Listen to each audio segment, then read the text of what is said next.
காட்சி தாத்தா கற்பதநாதா உரை வருவாய் திருப்பம் தவசம் திசை தரி தொழுத்து திருநீ பேரம் சிந்தைய வளர்த்து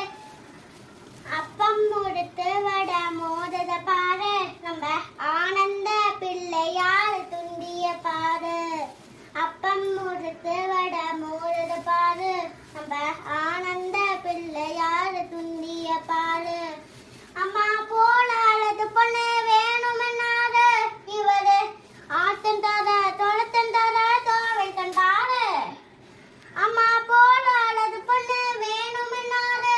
இவரு ஆட்டம் தர தொளத்தம் தர தோவை கண்டாரு அழுத புல்லும் எழுத பூவும் சூடி சொல்வாரு சுத்தி வந்தா தன் தொரப்பாரு போடு அப்பம் முழுத்து வட மோதத பாரு நம்ம ஆனந்த இருந்தது அப்படின்றத கண்டிப்பாக கமெண்ட் பண்ணுங்கள். பிடிச்சிருந்தா லைக் பண்ணுங்கள்.